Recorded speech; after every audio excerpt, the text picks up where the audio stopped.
Hello everyone, welcome to the first episode in a series where I talk you through a photo zine that I'm putting together.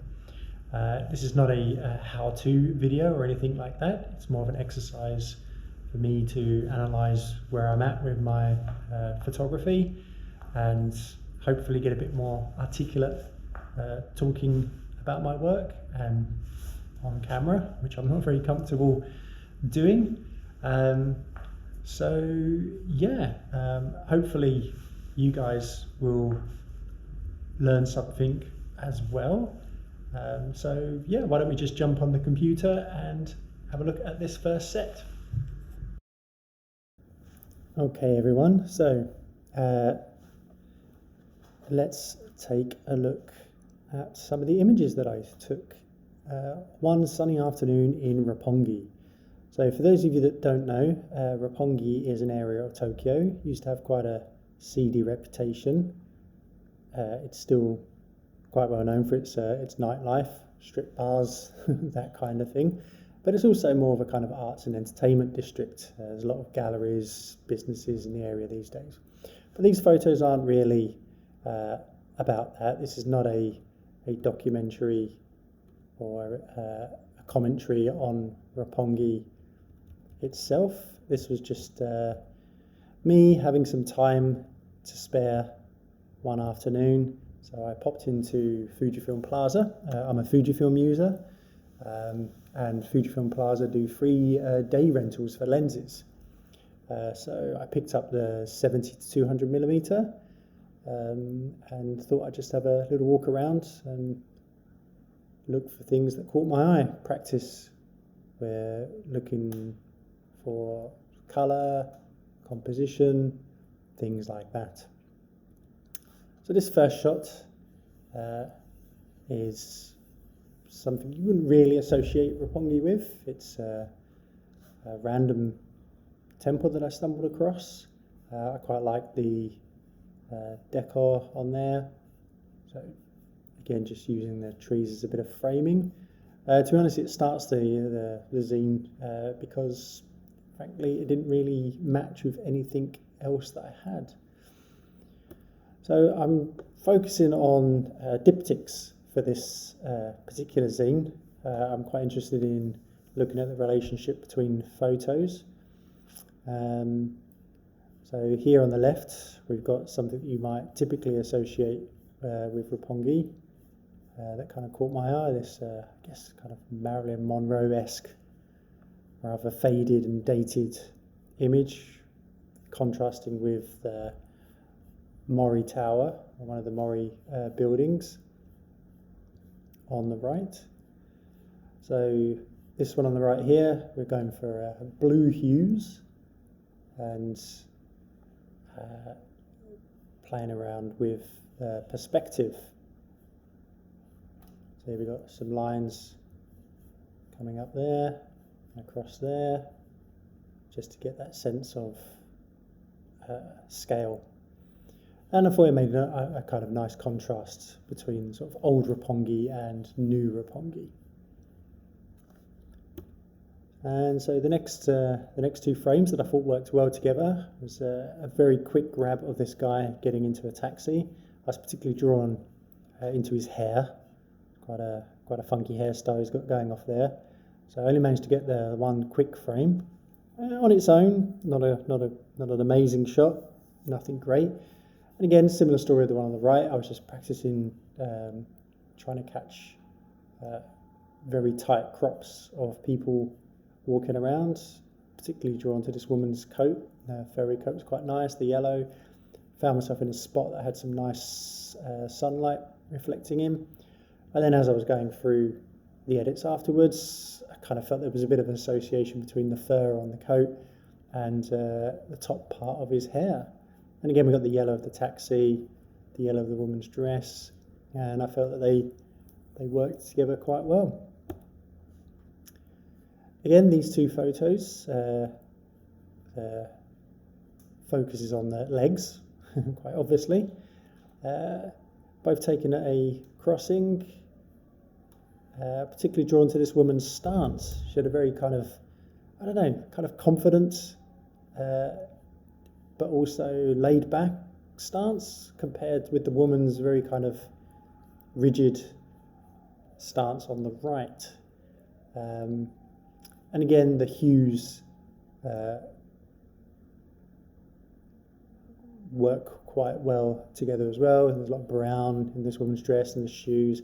Again, we've got kind of brown going off on the woman on the right as well. The background as well, we've got this late afternoon sun. It's very kind of deep, kind of orange cast across everything. So again, I thought they worked quite well as a pair. Again, these two here, kind of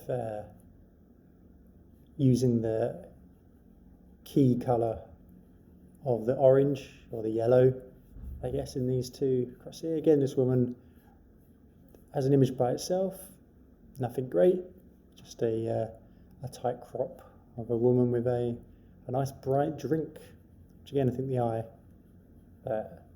is drawn into.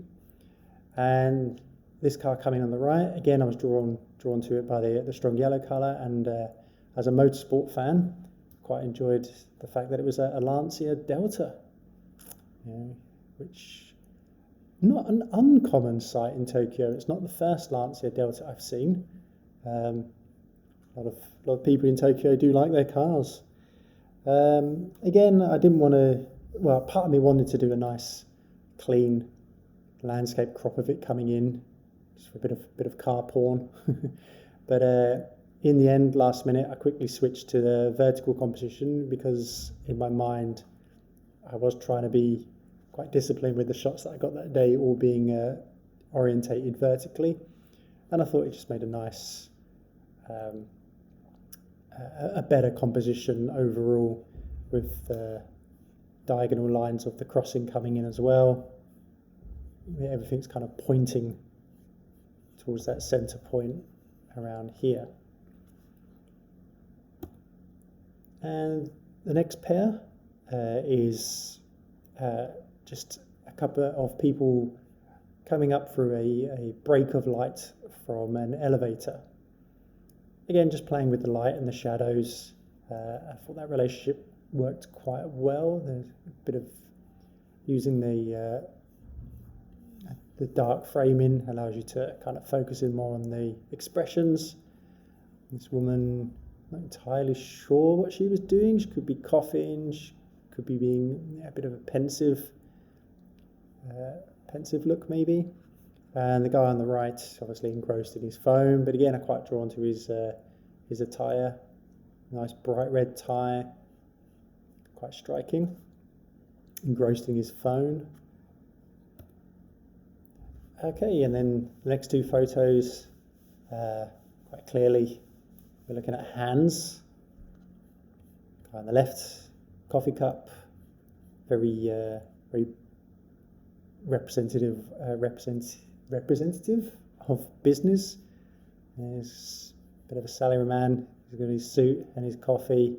Again, just trying to look for details. Really was the exercise here. And again, we've got the man on the right. The sort of older, weathered hands. So again, we've got a nice bit of contrast between the two age groups in the hands, and also just the shots themselves, focusing on those details.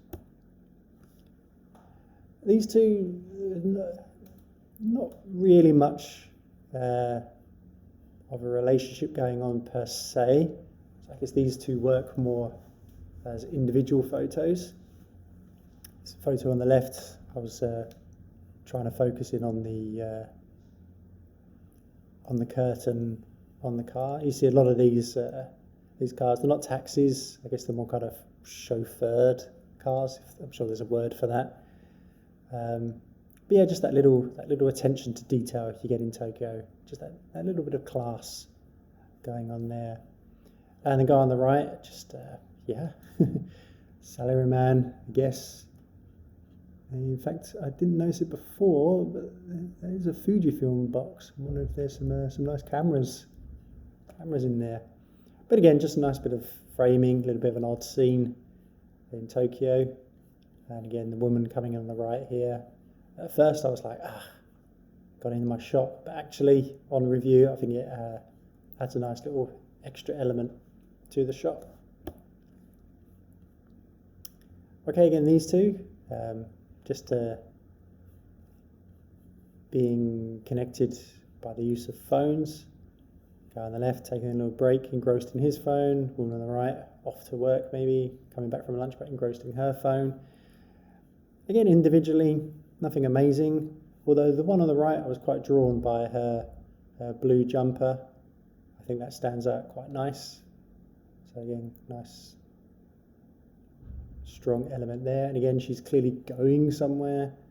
So maybe adds a little bit of extra thought as to where she might be going. These two here, again, the connection very loosely is the colour red, so very strong, dominant on the photo on the right, and quite dominant on the photo on the left. The photo on the left I feel works quite well as an individual photo as well. We've got the red in the background, the woman's phone is red, there's the dash of red on the bag, and we've got the 3 red cones as well, all within this central point, and the shadows kind of emphasizing that. Again, the woman's filling that center shaft of light there, managing to get her shadow going across in there. Again, this one was just down to patience. Obviously, I had no idea that a woman with a red phone and a red bag was going to come walking across, but obviously the red cones and that red dash there did make me want to stay and wait and hope that something like that did come along, and I got lucky. With the composition on the right, again, it was just a quick grab of some people walking out into that shaft of sunshine. I kind of would have liked if that third woman as well had a hand up, but unfortunately she was determined to just deal with the sunshine. But the other thing I quite liked about this shot as well was the colour as well. As I said, that red really dominates the frame, but also that kind of I'm not sure what you call that colour green, that kind of olive green in the back. It's a favourite colour composition of mine, that deep red and deep green, and that's why I wanted to include that in the book. These two, again, just practicing playing around with geometry. So the ones on the left are a close-up of part of the Mori building. Again, just vertical lines, but I like the colour, I like the direction. And the one on the right, just showing a few shades of autumn coming in, and lines being the dominant feature of both photographs. I thought they'd make quite a nice pair. Almost finishing up, you can see day coming to the end, some beautiful light coming down the main avenue of Roppongi, creating this nice backlight. Here we've got a group of elementary school students going into the station, and the guy on the right, I guess he looks more like how would you say, I guess someone working in the bars, more of a kind of host. So again, a bit of a contrast there as well. So we've got this group of kids going into the station, having finished their day, and this guy coming out of the station, I guess starting his evening. And yeah, the framing of the light, just adding that warmth to the whole scene. And then just to finish up the book, because I didn't really have anything else that kind of work, it's just a shot of a businessman walking across the main plaza. And that is the end of that scene. So there we go. Okay, so that's it. Thank you very much for watching. I hope you did find it useful and perhaps learned something. If you did, please let me know in the comments. Also, what you'd like to see me do more or less of. Hopefully I didn't waffle on too much during the breakdown. If you'd like to hear less of that or even more of that, again, please do let me know. So yeah, until next time, thank you very much. Bye bye.